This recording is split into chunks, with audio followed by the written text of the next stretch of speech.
Que Dieu vous bénisse abondamment et restons fidèles à ce Dieu-là qui est en train de nous conduire depuis que nous avons perdu les ânesses et ce matin il va nous amener à Gilgal. Amen.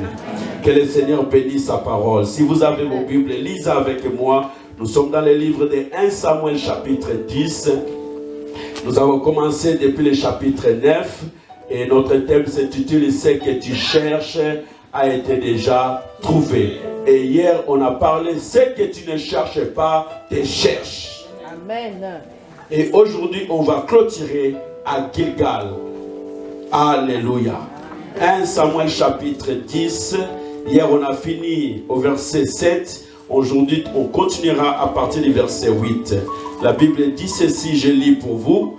La Bible dit, puis tu descendras avant moi à Gilgal, et voici je descendrai vers toi pour offrir des holocaustes et des sacrifices d'action de grâce. Tu attendras 7 jours jusqu'à ce que j'arrive auprès de toi et que je te dise ce que tu dois faire. Dès que Saoul y tournait le dos pour se séparer de Samuel, Dieu lui donna un autre cœur. Dieu lui donna un autre cœur. Si c'est ta Bible et tu ne l'as pas emprunté, tu peux souligner, Dieu lui donna un autre cœur. Ce matin, je prie mon Dieu que Dieu te donne un autre cœur. Que Dieu te donne pas le cœur que tu avais avant. Parce que le cœur que tu avais avant a échoué. Le cœur que tu avais avant a fait des erreurs. Le cœur que tu avais avant n'a pas progressé, ne t'a pas aidé à arriver jusqu'à Gilgal. Mais que ce matin, le Dieu de la Bible, le Dieu de Jésus-Christ te donne un autre cœur. Hier, on parlait ici que Dieu, quand il t'arrivera, l'Esprit de Dieu te saisira et tu prophétiseras. On a vu combien beaucoup de gens hier, ils étaient saisis ici par l'Esprit de Dieu. Et ce matin, je prie mon Dieu que Dieu te donne un autre cœur. Et la Bible dit, et tous ces signes s'accomplirent le même jour. Lorsqu'ils arrivèrent à Gibéa, voici une troupe de prophètes vint à sa rencontre. L'Esprit de Dieu les saisit et il prophétisa au milieu d'eux. Tout ce qu'il avait connu auparavant, vers qu'il prophétisait avec les prophètes, et l'on se disait l'un à l'autre dans les peuples. Quand-il arrivait au fils de Kis, après ces 3 jours de séminaire, les gens vont dire, quand il arrivait à Even, quand il arrivait à Géasi, à Shadrach, à Christian, que sais-je encore? À la place de Kis, mets ton nom déjà. Amen. Je vous ai dit Kis, ça veut dire la vision. Alléluia. Amen. Saoul est-il aussi parmi les prophètes? Quelqu'un de Gibéa répondit, et qui est leur père? De là, les proverbes, Saoul est-il aussi parmi les prophètes? Lorsqu'il finit de prophétiser, il s'est rendu au haut lieu. L'oncle de Saoul dit à Saoul et à son serviteur, où êtes-vous allés? Saoul répondit, cherchez les ânesses, mais nous ne l'avons pas aperçu. Et nous sommes allés vers Samuel. L'oncle de Saoul reprit, rencontre-moi donc ce que vous avez dit, Samuel. Et Saoul répondit à son peuple, il nous a assuré que les ânesses étaient retrouvées. Et il ne lui dit rien de la royauté dont avait parlé Samuel. La discrétion, c'est la force aussi de l'Église et des hommes de Dieu. Amen. Amen. Amen. Que Dieu bénisse sa parole et qu'il change les logos en rêve. Prenons place, excellent peuple de Dieu. Amen. Nous sommes dans cette histoire des pertes des ânesses des pères de Saoul qui s'appelle Kis. Kis qui veut dire la vision et Saoul qui veut dire désirer ou demander. Voilà qu'il a perdu les ânesses, il va envoyer son fils et son fils va à la recherche de ses ânesses. Ce matin, c'est un culte aussi d'action de grâce. Vous savez, quand on fait un culte d'action de grâce, on devait aussi préparer des moments vraiment forts d'adoration et de louange. Et on devait aussi préparer des moments aussi de témoignages. Mais on n'a pas eu le temps de récolter les témoignages. Je sais que les jours où vous aurez le temps, vous parlerez de votre témoignage. Amen. Amen. Et la Bible dit, Saoul est parti à la recherche des ânesses. 3 jours durant, il n'arrive pas à trouver les ânesses. Et son serviteur va lui dire, allons voir les prophètes. Ils vont aller voir les prophètes. Ils vont aller voir les prophètes de Samuel. Et Samuel va appeler Saoul. Saoul qui est venu pour les ânesses, mais il va rencontrer l'homme de Dieu. Et l'homme de Dieu a un autre programme avec lui, un autre plan que Dieu a mis. J'ai parlé ici, ce que tu cherches a été déjà trouvé. Beaucoup d'entre nous, quand on vient dans la maison de Dieu ou quand on s'approche auprès de Dieu, on a nos intentions, on a nos désirs, on a nos choses qu'on réfléchit dans nos vies et on croit que Dieu dépend de nous. J'aimerais nous dire quelque chose. Dieu ne dépend pas de nous. C'est nous qui dépendons de Dieu. Amen. Je répète pour que tu comprennes encore bien. Dieu ne dépend pas de nous, mais c'est nous qui dépendons de Dieu. Donc tu peux avoir tes idées, tu peux avoir des plans, tu peux tracer tout ce que tu as l'envie de tracer, mais c'est Dieu qui a les derniers mots. Et Saoul pense à ses ânesses parce que c'est l'héritage, c'est les choses de la famille, c'est leur gagne-pain, mais ce qu'il ne sait pas, Dieu a un autre plan avec lui. C'est pour cela hier je vous parlais, c'est que toi tu ne cherches pas, tu cherches. Alléluia. C'est que toi tu ne cherches pas, ces choses-là sont en train de te chercher. Mais il suffit seulement que ça te trouve au bon moment et au bon endroit. Amen. Alléluia. Voilà que Saoul a la recherche des ânesses et son serviteur va lui dire, on va monter chez les prophètes. Ils vont aller. Saoul dit, je ne peux pas aller parce qu'on ne peut pas aller chez les prophètes les mains vides. Donc Saoul n'a aucune notion de Dieu. Il n'a aucune notion des choses que Dieu veut faire dans sa vie. Tu es venu peut-être dans une église chercher une fille. J'ai beaucoup aimé ce matin ici, en commençant notre culte de témoignage de notre frère Esaïe. Il a bien dit, on l'a invité dans une église, il a dit, je ne peux pas venir parce que vous ne m'avez pas donné l'invitation. Donc il n'y a pas un papier qui montre que vous m'avez invité, je ne viens pas. C'était une excuse pour lui, mais ce qu'il ne savait pas, quand il est parti dans cette église-là, aujourd'hui, il est ce qu'il est aujourd'hui. Et on voit les résultats de Dieu. Est-ce que quelqu'un peut dire Amen? Amen. Donc on peut venir avec nos plans à l'église. Je vais dans cette église-là pour chercher une femme. Je viens compris pour moi pour que je trouve la guérison. Je viens peut-être pour compris pour moi pour les papiers, pour les mariages, pour les enfants. Mais bien aimé, toi tu peux venir avec tes buts, avec tes désirs. Mais ce que tu ne sais pas, Dieu a un autre plan pour toi. C'est pour cela que j'aime le Dieu de la Bible. Le Dieu de la Bible, je vous ai dit, c'est un Dieu de surprise. C'est un Dieu des inattendus. Je vous ai parlé ici, cet homme qui cherchait toujours, qui demandait l'argent devant les temples. Et tous les gens qui passaient lui donnaient des pièces. On va croire que son problème c'est l'argent. Mais son problème ce n'était pas l'argent, son problème c'était de retrouver ses jambes. Amen. Et le jour où il a rencontré Pierre et Jean, ils vont lui dire, nous n'avons ni or ni argent à te donner, mais ce que nous avons, au nom de Jésus, lève-toi et marche. Cet homme-là qui n'a jamais entré dans l'église, quand il s'est levé, il est maintenant entré dans l'église et la Bible dit qu'il a commencé à crier, à louer Dieu à haute voix. Donc son problème c'était même d'entrer à l'église, mais comme il était handicapé, il ne pouvait pas entrer à l'église. Est-ce que quelqu'un me comprend? Amen. Je vais vous prendre encore un autre exemple. Dans la Bible, Jésus est allé un peu plus loin avec ses disciples, en train d'enseigner, en train de parler des choses du royaume. Mais dans l'autre côté, il y a une famille où Jésus venait souvent visiter. Jésus aimait bien cette famille. Ça se passe à Béthanie, dans la ville de Béthanie, où Jésus a une famille amie. C'est la famille de Lazare.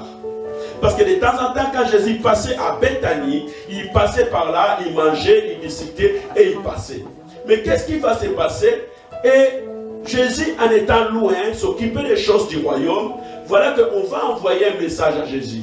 On va dire à Jésus, Jésus, écoute, ton ami que tu aimes beaucoup, Lazare, est malade. Jésus reçoit le message. Jésus répond au message et dit, allez dire à Marthe et Marie, ils ne s'inquiètent pas. La maladie de Lazare ne mènera pas tuer Lazare à la mort. Donc il n'y a pas de souci. Mais moi je vais vous poser la question. Est-ce que Marie et Marthe, est-ce qu'ils ont crié au message de Jésus? Non. Ils n'ont pas crié. Jésus dit la maladie de Lazare ne l'amènera pas à la mort. Donc soyez tranquilles. Mais comme ils n'ont pas cru, qu'est-ce qui s'est passé? Lazare est mort. Est-ce que quelqu'un est avec moi? Or, le Dieu de la Bible, c'est le Dieu des surprises. Lazare est mort. Alors que Jésus a dit que la maladie de Lazare ne lui amènera pas à la mort. Est-ce que Jésus a menti? Non. Parce qu'ils n'ont pas cru. Le problème des chrétiens aujourd'hui, on ne croit pas à la parole de Dieu. On croit ce que les autres nous disent, mais on ne croit pas à la parole de Dieu. Parce qu'on t'a toujours dit que tu ne réussiras pas, que tu es nul, que tu n'arriveras pas. Ces paroles-là restent. Mais ce qui est la parole que Dieu te dit, qui peut t'aider à avancer, tu as la peine à croire avec ça. Voilà pourquoi beaucoup de chrétiens échouent. Les chrétiens, ils connaissent même beaucoup de paroles des autres que la Bible, qui est la parole de Dieu.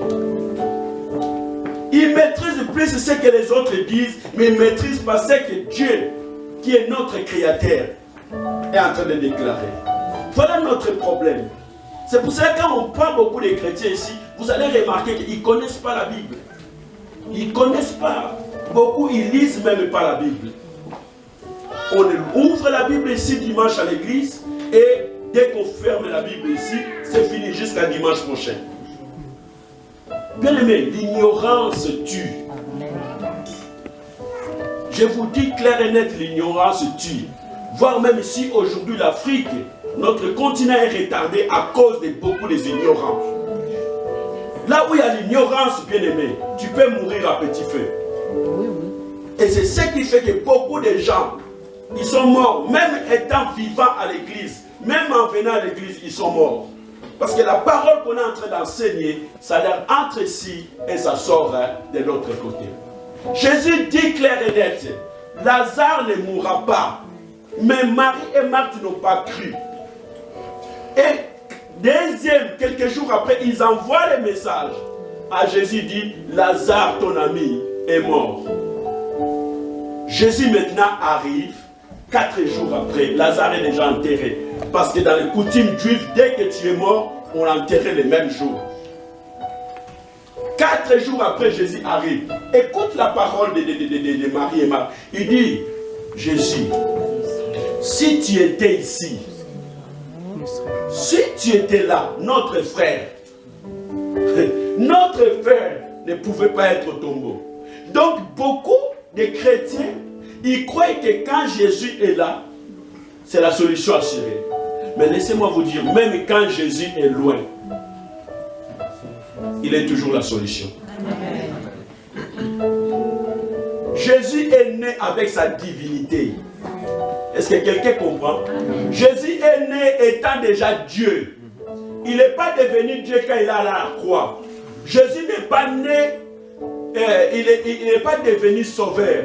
Il était déjà sauveur quand il a accepté la mission auprès du Père. Est-ce que quelqu'un me comprend? Le problème, c'est de croire à la parole de Dieu. Et dès qu'on croit, le Dieu des inattendus maintenant apparaît. Le Dieu de tout mystère apparaît. Le Dieu des surprises arrive. Et maintenant, Jésus arrive, il dit, je vous ai dit que je suis la vie et la résurrection. Mais ils disent à Jésus, oh, si tu étais là, notre frère ne serait pas mort. Mais vu qu'il est mort, on attend seulement au dernier jour, quand les saints vont ressusciter. Comme ça, tu peux le ressusciter. Mais Jésus dit, non, non, non, ce n'est pas de ça que je suis en train de vous parler. Je vous parle que je suis la vie. Moi qui vous parle là, je suis la vie. Alors ils ont dit, comme tu es la vie, comment on peut faire? Jésus dit, amène-moi dans le tombeau. Et quand on amène Jésus dans le tombeau, même eux-mêmes, jusque-là, ils n'arrivaient pas à croire. Parce qu'il dit, ça fait 4 jours et il pue déjà. Il est en pleine décomposition. Tu ne peux rien faire. Mais j'aimerais te dire une chose bien aimée. Comme Saoul, dans sa tête, il pensait aux ânesses. Dans sa tête, il pensait au chiffre d'affaires. Dans sa tête, il pensait à son business. Dans sa tête, il pensait à son héritage. Mais il a rencontré le prophète Samuel. J'ai dit la première chose dans la vie d'une chrétienne, pour que ta situation change, il faut rencontrer Jésus. Il faut l'accepter comme Seigneur et Sauveur. L'Apocalypse chapitre 3, verset 20 nous dit clair et net. Voici, je me tiens à la porte et je frappe. Si quelqu'un entend ma voix, ouvre, j'entrerai et je mangerai avec lui. Ça, c'est le premier pas à faire dans la vie chrétienne. Le Jésus que nous parlons ici, nous prêchons, ce n'est pas Jésus de l'histoire. Est-ce que quelqu'un me comprend? Nous prêchons un Jésus réel, vrai et vivant. Nous ne prêchons pas un Jésus de l'histoire. Un Jésus qui est réel, que tu peux parler, que tu peux rencontrer, que tu peux faire des choses avec lui. Beaucoup de gens viennent à l'église avec un Jésus de l'histoire. Tu peux longtemps rester dans une église. Si tu continues dans ton idée de rester avec Jésus de l'histoire, tu n'iras pas loin. Mais le Jésus que nous prêchons, c'est le Jésus-Christ mort, ressuscité et vivant au milieu de son peuple. Amen. Alléluia. Amen. Et Saoul va rencontrer Samuel. Samuel va commencer à lui dire maintenant des choses. Il dit, ne t'inquiète pas. Je disais hier ici, une prophétie quand ça sort, la première chose de la prophétie, ça doit apaiser le cœur. Ça doit donner la paix. Quand la prophétie commence à nous troubler les têtes, ça ne vient pas de Dieu. Peu importe sa source, peu importe l'homme sur lequel il prophétise. Alléluia. Amen. Samuel va apaiser le cœur de Saoul, va dire, ne t'inquiète pas, les choses que tu cherches ont été déjà retrouvées. Mais moi j'ai autre chose. Je voulais dire à beaucoup de gens ici, peut-être tu es venu avec tes problèmes, mais ce que Dieu veut travailler avec toi. Tant que tu ne laisseras pas ta vie à 100% entre les mains du Seigneur, tu ne verras jamais la main de Dieu. Dieu veut travailler avec toi. Et quand Dieu veut travailler avec toi, il créera tous les moyens possibles pour t'attirer vers lui. Amen. Des gré ou des forces, si Dieu te choisit, Dieu te pointe les doigts, peu importe, il va créer. La Bible dit c'est même Dieu qui crée l'adversité. Dieu va créer des voies et moyens pour te ramener. S'il faut qu'il te fait tomber malade, il faut qu'il te fait souffrir, s'il faut qu'il fait que tu sois licencié, Dieu fera tout pour te ramener à lui. Mais maintenant, moi je vais te dire, beaucoup de chrétiens souffrent, comme je disais hier, parce qu'ils sont têtus. Ils ne veulent pas écouter la voix de Dieu. Ils ne veulent pas simplifier les choses avec Dieu. Il faut faire simplement comme Esaïe l'a dit, Seigneur, me voici, je suis devant toi. Qu'est-ce que tu entends de moi? Mais beaucoup de chrétiens fuient. C'est pour cela que tu peux demander et chercher. Dieu ne te donne pas. Ce n'est pas que Dieu est capable de te donner, mais les choses que toi tu cherches, Dieu a déjà ça à la main. Mais Dieu il veut d'abord que tu donnes ta vie. Alléluia. Amen. Et quand tu donnes maintenant ta vie, la deuxième phase, c'est que Dieu maintenant va t'introduire auprès des hommes de Dieu. C'est moi tranquille dans ma maison. Il n'y a pas de vie chrétienne ici. Dieu travaille avec ces hommes. Les hommes établis. Voilà pourquoi à l'église il a établi 5 ministères. Dieu travaille avec des hommes. Peu importe la faiblesse de ces gens-là, peu importe leurs erreurs, mais Dieu travaille avec eux. C'est pour cela maintenant, Samuel va dire à Saoul, tu rencontreras 3 hommes. Les hommes que Saoul va rencontrer, l'autre a des pains qui représentent la parole de Dieu, l'autre a des chevaux qui est les sacrifices, l'holocauste, les offrandes, et l'autre a une outre de vin qui représente le Saint-Esprit. Il y a 3 choses là qu'on doit voir dans une église et dans la vie des hommes de Dieu. L'esprit des sacrifices, la parole de Dieu et le Saint-Esprit. Alléluia. Amen. Et quand Saoul rencontre ces hommes-là, ils vont lui remettre la parole de Dieu. Parce que c'est la parole de Dieu qui est notre boussole, notre GPS. Et en lui remettant la parole de Dieu, en lui remettant le pain, ils vont aller maintenant direction Bethel. Or, Bethel signifie la maison de Dieu. Donc, bien aimé, il n'y a pas de chrétien sans une église. Tu ne peux pas être, ah moi je suis sur Internet. Non, ce n'est pas l'Internet. Je n'ai rien contre l'Internet, mais un chrétien doit avoir une église locale. Qu'on reconnaît qu'il prie dans telle église, il est dans cette église. Et il doit être encadré. Parce que les 3 hommes que Saoul va rencontrer sont des sacrificateurs.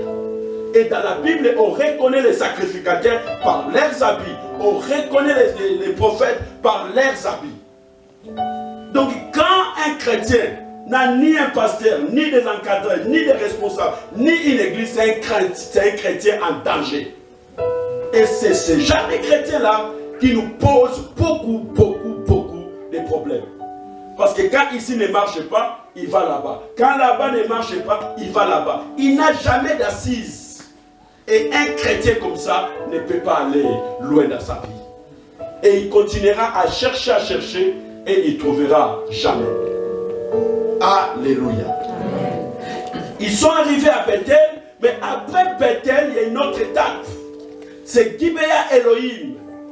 Et Saoul va aller maintenant à Gibéa Elohim, où il va rencontrer maintenant une garnison de Philistins et une garnison de prophètes. Quand on parle de garnison, ça veut dire beaucoup.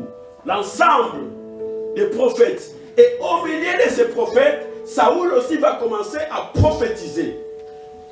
La Bible dit l'Esprit de Dieu les saisit. Or, au moment où déjà Saoul lui a mis une fiole d'huile dans la tête, il a consacré comme roi, Saoul avait déjà reçu l'Esprit de Dieu. Mais maintenant, même quand on reçoit l'Esprit de Dieu, l'apôtre nous dit aussi, il ne faut pas être enivré du vin, mais soyez tout le temps remplis du Saint-Esprit. Maintenant, c'est la plénitude de l'Esprit qui arrive dans la vie de Saoul. C'est le revêtement spirituel, c'est le revêtement de l'Esprit.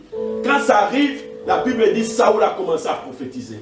Je vous ai dit, tu peux avoir des dons sans voir le ministère. Et ça, c'est l'erreur de beaucoup de gens aujourd'hui. Ils croient parce qu'il a un don, il fait de ces dons-là un ministère. On peut avoir un don sans le ministère. Mais nous tous, nous avons des talents. Nous tous, on peut avoir des dons, mais nous tous, nous n'avons pas de ministère. Mais celui qui a des ministères, il a aussi un don. Parce que les ministères sont toujours accompagnés avec des dons. Est-ce que l'Église est avec moi? On peut avoir des dons, mais on n'a pas de ministère. Alléluia. Et Saoul va commencer à prophétiser. Mais ce qui est bien, la Bible dit, l'Esprit de Dieu va te changer à un autre homme. C'est l'Esprit de Dieu qui change. C'est pour ça que vous verrez beaucoup de chrétiens, année après année, il est resté toujours dans les songi-songi, il est resté toujours dans des choses qui ne sont pas bien, il est resté dans l'impureté, dans l'impudicité, dans les mensonges. Parce que l'Esprit de Dieu ne l'a pas encore touché. Il a l'Esprit de Dieu, parce qu'il a accepté Jésus, mais l'Esprit de Dieu est étouffé par le poids du péché. C'est pour ça que la Bible dit, n'attristez pas le Saint-Esprit qui est en vous. Beaucoup de gens dans leur vie, ils viennent à l'église, mais l'Esprit de Dieu est déjà étouffé. L'Esprit de Dieu ne parle plus. Même quand on prêche la repentance, il dit, ah, les pasteurs, ils parlent de moi. J'ai dit, c'est facile quand c'est Marcelo qui le dit. Hein. C'est facile quand c'est Marcelo qui le dit.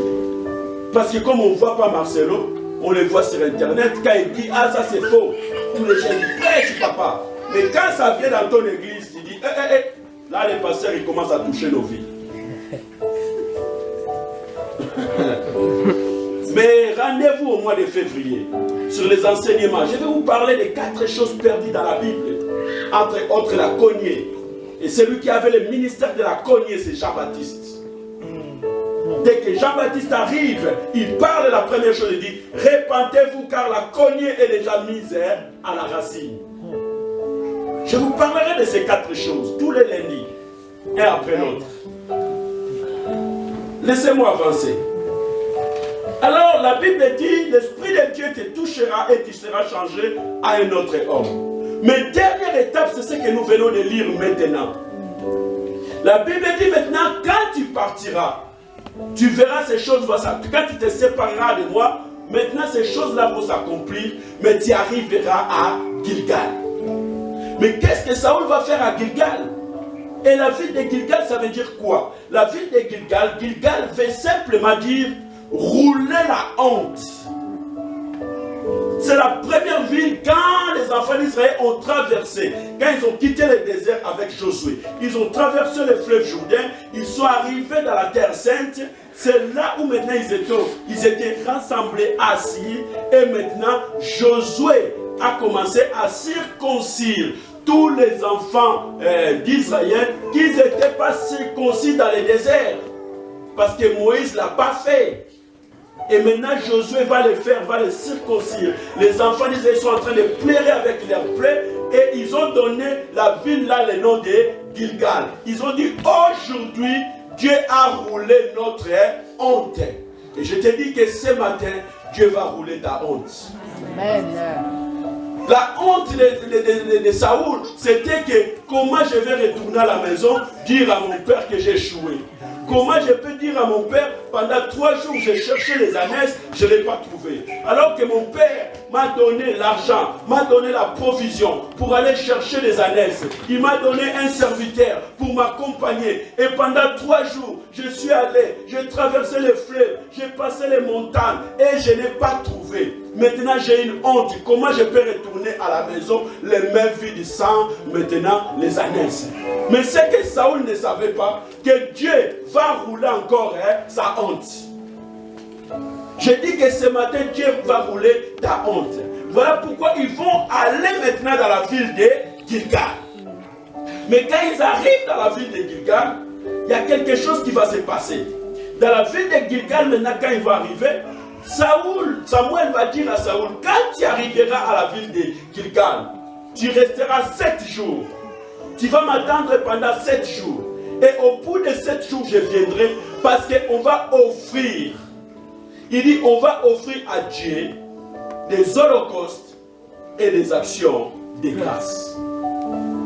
Donc quand on arrive maintenant, on comprend qu'on avait nos désirs, on avait nos projets, on avait nos plans. Mais Dieu a changé nos plans. Dieu nous invite maintenant chez lui. Maintenant, ce que nous étions en train de chercher, Dieu déjà nous les a donnés. Mais Dieu a un autre plan. Il nous attire vers lui.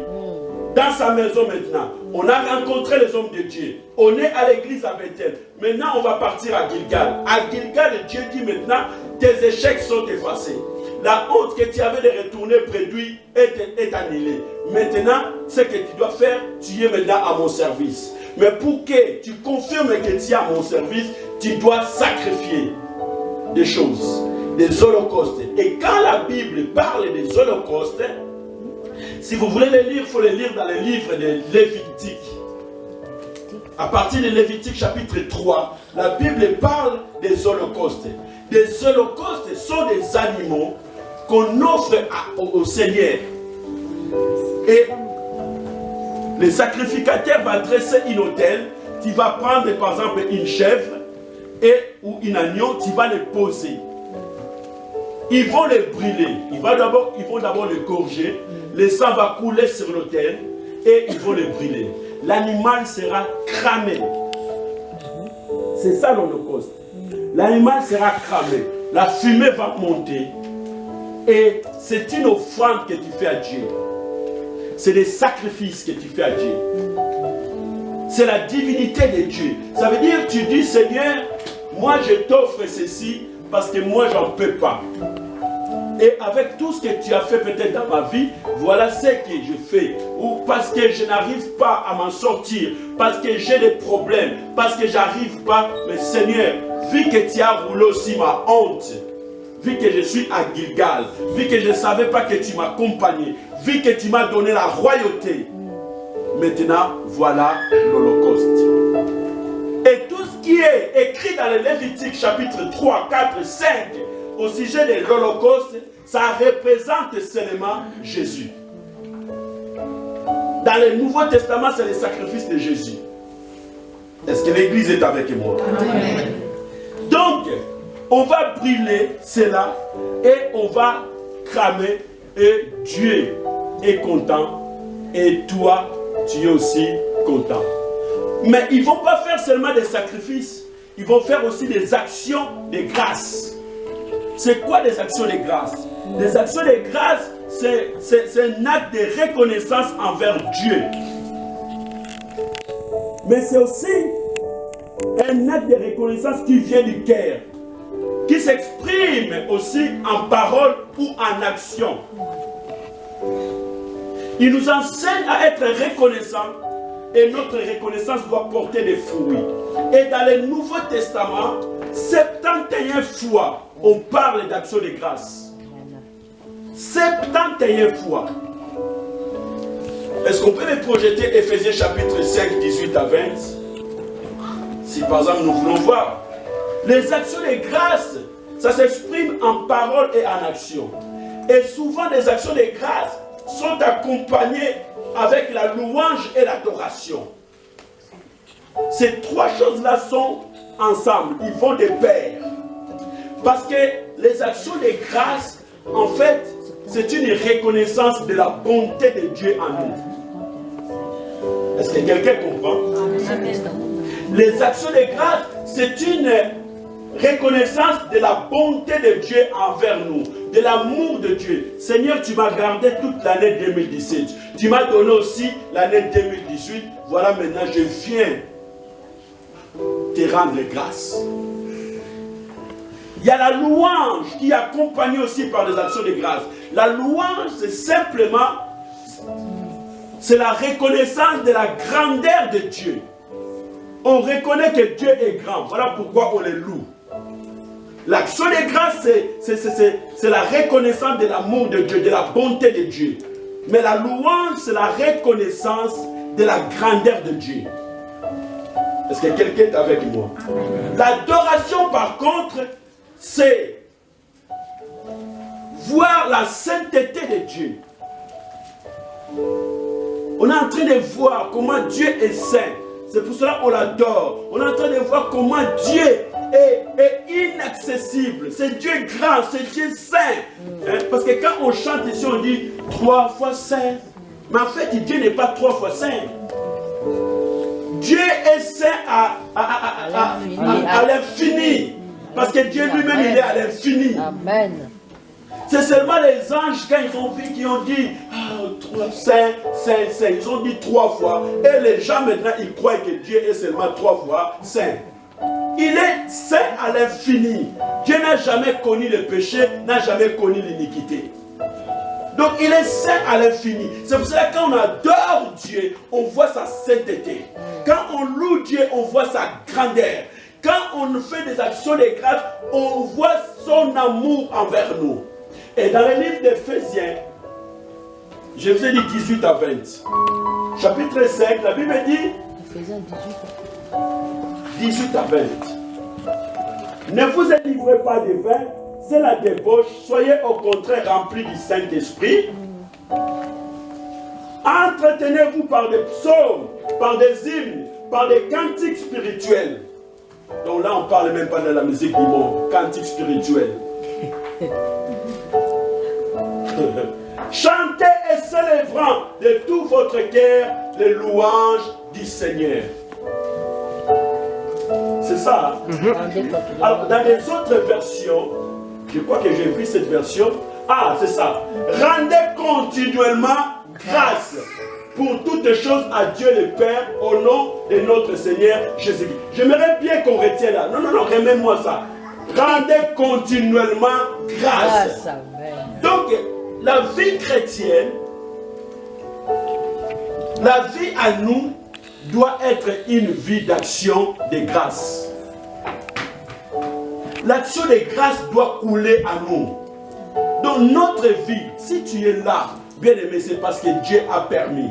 C'est parce que Dieu a voulu. Donc ta vie, tu dois être à tout moment reconnaissant de l'amour de Dieu en toi. J'ai posé la question ici vendredi, j'ai posé encore ça samedi. Qui savait qu'un jour il finira sa vie ici à Martinique? Qui d'entre nous? Qui d'entre nous savait? Moi je vous dis, je connaissais depuis l'Afrique un peu l'histoire de la Suisse. Mais je connaissais que 3 villes de la Suisse. Parce que même Berne, je ne savais même pas que c'était la capitale de la Suisse. Non, je vous dis, hein. J'ai compris seulement que Berne est la capitale de Suisse quand je suis venu en Suisse. Au début, je pensais même que c'était Genève. Je n'ai pas honte à le dire. Hein. Et je crois que beaucoup de gens, ils ont la même idée. Ils ne connaissaient pas. Oui, vrai ou faux? Bon, alors je ne suis pas le seul. Je connaissais que Genève c'était la capitale de la Suisse. Je ne savais même pas que c'était Berne. Parce qu'on parlait tout le temps de Genève, de CICR, de la Croix-Rouge, de l'Office de météo, Office de ça. Tous ces organismes-là, qui soient. Moi je pensais toujours que c'était Genève.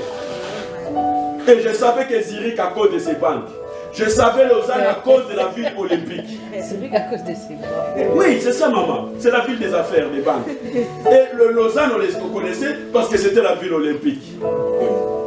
Mais qui pensait à Martigny? Alors, Dieu t'a amené ici à Martigny et toi, tu crois que Dieu t'a amené ici en vain. C'est dans le plan de Dieu. C'est dans le plan de Dieu. Et je vous dis bien, mais combien de gens ont voulu rester ici en Suisse? Ils ont pris de l'ordre de quitter. Et toi, tu as un permis B, tu as un permis C, tu es devenu même Suisse, en étant même noir, mais tu es devenu Suisse. Et tu ne peux pas être reconnaissant envers ce Dieu-là. La Bible dit, rendez continuellement des actions de grâce. Des actions de grâce. Affichez-moi encore 1 Thessaloniciens 5, 16 à 18. Bien aimé, notre vie doit être toujours en reconnaissance envers notre Dieu. C'est ce que Saoul a fait. Saoul, il a dit, je suis sorti dans ma maison tant qu'un homme d'affaires. Je suis sorti dans ma maison tant qu'un chercheur des ânesses. Mais je me retrouve un roi. Est-ce que Saoul a voulu être roi? Non, mais Dieu l'a dit, tu es roi. Bien-aimé, laisse-moi te dire, peut-être tu n'as pas choisi d'être maman, mais Dieu savait que tu es une bonne mère. Peut-être tu n'as pas choisi d'être papa, mais Dieu savait que tu seras un bon père. Est-ce que les papas sont là? Ah, je vais lancer un mouvement des papas là. Je crois que les mamans ils sont en train de nous prendre en avance. Papa Goustou, je vais lancer un mouvement des papas. Écoutez-moi bien. Papa, bienvenue, je vais lancer un mouvement des papas. José, je vais lancer un mouvement des papas. Est-ce que les papas sont avec moi? Les mamans sont plus fortes. Des jeunes ils sont là, des mamans ils sont là. J'ai l'impression qu'il manque des papas. On va lancer un mouvement des papas. Parce que Dieu sait que vous êtes des bons pères. Regarde-moi ce papa qui tient son bébé. Pendant que ses filles sont là, pendant que sa femme est là, mais c'est lui qui tient le bébé. Est-ce que vous croyez que cet homme-là c'est un mauvais père? Non, si tu me dis, je ne croirais pas. Ma Rosa, si tu me dis cet homme-là c'est un mauvais père, je ne te croirais pas. Je te regarde en face. Si tu me dis cet homme c'est un mauvais père, je ne te croyais pas. C'est un bon papa. Est-ce qu'on peut acclamer pour ces papas? Regarde-moi l'autre papa, pendant que la maman elle est dans les mamans elle a pris l'enfant. Je crois que l'enfant elle était là. Ah ouais, non. Si maman Zima tu me dis que ce médecin c'est un mauvais père, je ne te croyais pas. Je ne peux pas te croire. Est-ce que l'église est avec moi? Non, bien aimé. Je sais que vous êtes des bons pères. Je sais aussi que vous êtes des bonnes mères. Amen. Alléluia. Alléluia. Est-ce qu'on m'a affligé? Nathanaël, est-ce que tu ne peux pas me directement tout d'un coup? Ça n'arrive pas comme ça. Il faut trouver moi ces programmes-là. Que ça arrive tout d'un coup. Alors, on y va. La Bible dit, soyez toujours joyeux. Amen. Priez sans cesse. C'est bien de prier sans cesse. Mais écoute ce qui suit. Rendez grâce en toutes choses, car c'est dans votre égard la volonté de Dieu en Jésus-Christ. Maintenant, qu'est-ce que la volonté de Dieu? C'est prier sans cesse ou d'être toujours joyeux? Les deux. Les deux. Rendez grâce. Parce que prier sans cesse, c'est rester en haut. Est-ce que quelqu'un est avec moi? Prier sans cesse, c'est rester en haut. Soyez toujours joyeux et restez en haut. Mais ici, rendre grâce est lié à la volonté de Dieu. Donc la vie d'un chrétien, vous savez, c'est pour cela qu'il y a des fois, Dieu n'agit pas. Vous demandez trop. Mais je vous dis, vous demandez trop. Vous demandez trop. Et j'ai dit cette année, je ne vais pas voir des gens à l'église qui pleurent. Quand il doit pleurer, il faut pleurer pour la joie. C'est ce que Dieu a fait. Pas chaque fois. Non, vous demandez trop. Je vous dis, Dieu n'est pas notre assistant social. Amen. Dieu n'est pas notre assistant social. Amen. Tellement ici en Suisse, les choses là des assistants sociaux sont tellement bien. Et surtout dès que les femmes découvrent des assistants sociaux, même toi un homme tu peux boucler. Hein. Dès qu'ils découvrent les assistants sociaux, ils te mettent vraiment en seconde place. Hein. Dieu n'est pas notre assistant social, Dieu c'est notre Père. Et la Bible nous dit, rendez grâce en toutes choses. Le problème c'est que nous voulons seulement rendre grâce à des choses qui est bien. Dès qu'on voit des choses bonnes, là on dit, ah, ça c'est Dieu. Mais quand on passe des moments un peu difficiles, on a la peine à rendre grâce. Mais la Bible nous dit de rendre grâce à toutes choses. Car c'est à votre égard la volonté de Dieu. La volonté de Dieu, c'est qu'il veut que nous continuions à lui rendre grâce. C'est ce que Saoul va faire. Saoul, il a compris. Je suis sorti chez moi tant qu'un fils de papa. Je suis sorti chez moi tant que chercheur des ânesses. Mais j'arrive, je croise l'homme de Dieu. L'homme de Dieu m'a consacré. Donc Saoul, il sait dans son cœur qu'il est devenu roi. Saoul qui ne prophétisait pas, il sait dans son cœur qu'il peut prophétiser. Saoul qui dirigeait peut-être une entreprise de son père, mais il sait maintenant qu'il peut, avec Dieu, il peut diriger une nation. Saoul le sait. Voilà pourquoi Saoul, il vient à Gilgal. Il dit, Seigneur, tu as roulé ma honte. Maintenant, tout ce que j'ai, je vais te l'offrir.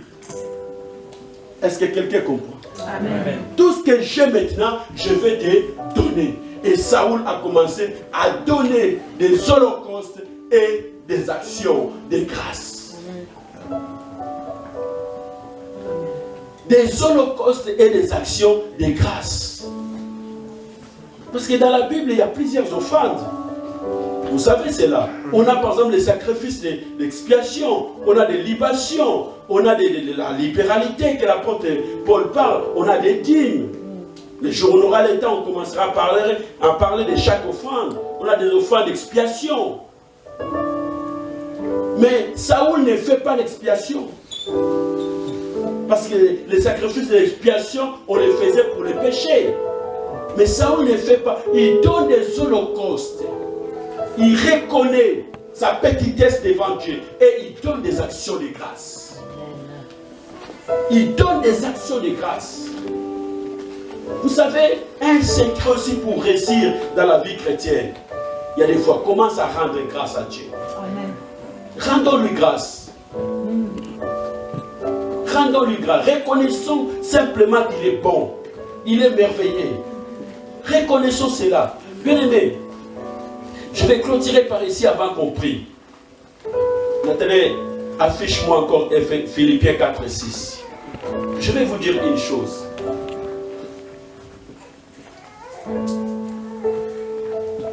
Un jour, j'ai croisé une personne qui était vraiment mal en point. Elle a voulu se suicider, la personne.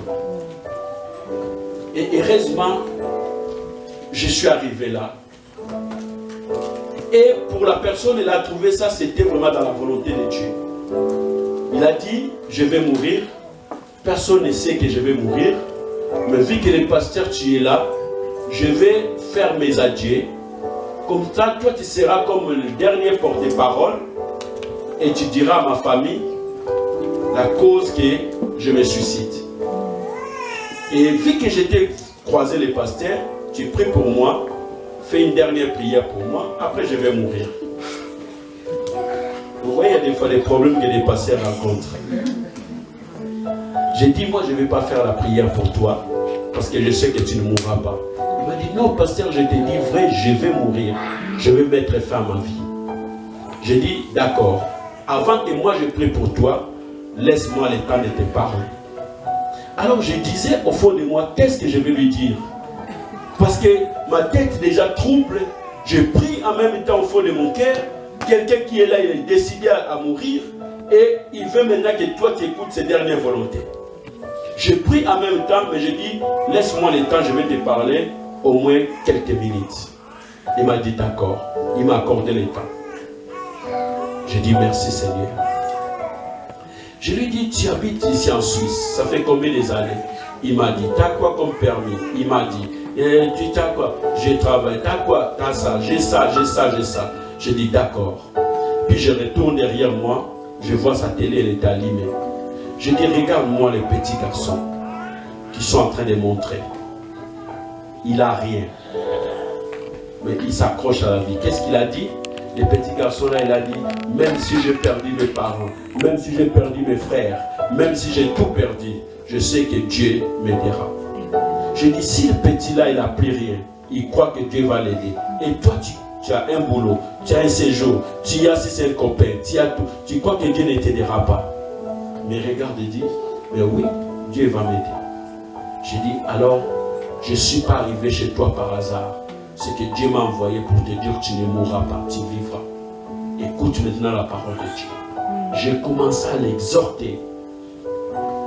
Mais vous savez que quand vous regardez des fois les publicités qui passent à la télé, que ce soit en Haïti ou en Afrique, vous savez qu'il y a des gens des fois qui mangent des racines pour survivre. Vous savez qu'il y a des pays pour aller puiser l'eau. Hein, elle est où Vamisa? Il n'est pas là, il a les codines. Vamisa me disait qu'il travaillait dans un centre social vers Sion ou Sierre. Elle voyait, il y a des fois nos sœurs somaliennes, mariées qui sont ici en Suisse, dans des appartements, mais ils ont la peine de laisser tourner l'eau. Parce qu'en Somalie, comme il n'y a pas l'eau, une dame comme ça de 40, de 50 kilos, pour se laver, il se lave avec un verre de 2 décis. Il n'y a pas l'eau. Ils peuvent faire 3 jours. Ils n'arrivent pas à se laver. Ils préfèrent peut-être garder l'eau là pour boire parce que c'est dans les déserts, il fait trop chaud. Et alors que toi ici, tu peux rentrer dans ta douche. L'eau, ça coule à flot. Et bien aimé, dans tout cela, tu ne peux pas rendre grâce au Seigneur. Je dis à cette sœur, si on prend toi, la vie que tu as ici en Suisse, on change avec une personne qui est peut-être chez nous en Rwanda ou à Kinshasa, je crois que la personne là, il préférera 50 000 fois ta vie. Même ta vie de réfugié ici, même ta vie de chômeur, celui qui est à Kinshasa, il préférera avoir ta vie. Il préférera avoir 100 fois ta vie. Je regardais une émission dans une télé ivoirienne. Un jeune homme qui disait ça. Il a été refoulé 7 fois. 7 fois. Il a été arrêté en Libye, au Maroc, en Espagne, en France. Il a fini en Suède. On lui a refoulé en Suède. Il disait, pour rien au monde, je vais te refouler. Mais maintenant, toi qui es là à l'aise, est-ce que tu ne peux pas rendre grâce au Seigneur pour tout ce que toi tu as? Est-ce que Dieu te demande beaucoup? Bien aimé, il y a des fois, je vous dis clair, là je vous dis, je vous parle seulement des offrandes, des holocaustes, mais vous ne parlez pas tout. Si je vais me mettre ici à prêcher sur les prémices, beaucoup d'entre vous vont dire, le pasteur il a besoin d'argent. Vous savez, les offrandes sur les prémices, ça existe. Hein? Est-ce que vous les savez? Vous savez les offrandes sur les prémices? Parce que quand on parle déjà des dîmes, il n'y a pas beaucoup qui donnent leurs dîmes. Maintenant, quand on va parler des prémices, beaucoup ils vont fuir.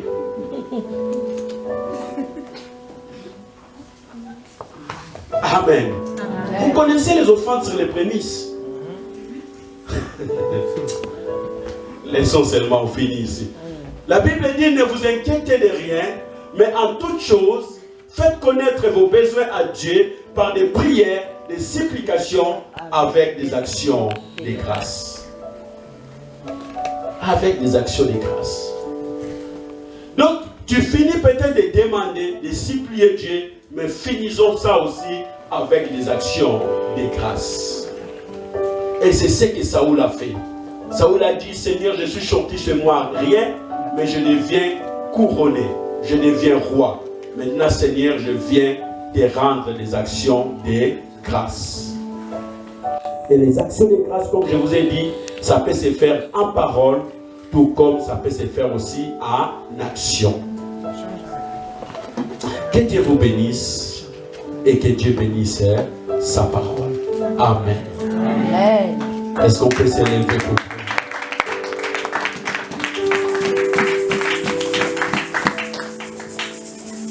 Est-ce qu'on peut se lever pour prier? Nous voulons rendre grâce au Seigneur. Nous voulons rendre grâce au Seigneur.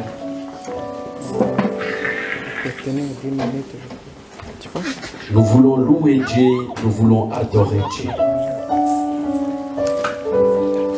Ce que tu cherches est déjà trouvé. J'aimerais te dire, ne t'inquiète pas pour ce que tu es en train de passer, des difficultés. Dieu a déjà tout dans ses mains. Mais ce que toi tu ne cherches pas, te cherche. Le Dieu des surprises est avec nous. Et la Bible va dire que Dieu te donnera un autre cœur. Si tu veux voir la main de Dieu dans ta vie, demande à Dieu de te donner un autre cœur. Pas un cœur qui juge, pas un cœur qui condamne, pas un cœur toujours méchant, qui voit toujours les fautes, les erreurs. Mais un bon cœur qui abonde à des actions de grâce. Amen. C'est ici que je clôture ces 3 jours de séminaire. Que vraiment le Seigneur vous bénisse. Amen. Inclinons nos têtes dans la prière. Ce matin, on ne va pas demander. Ne demande rien à Dieu. Rends-lui simplement grâce. Sois reconnaissant par son amour. Le fait que tu sois déjà en vie, c'est une bonne chose. Loue Dieu pour sa grandeur. Adore-le pour sa sainteté.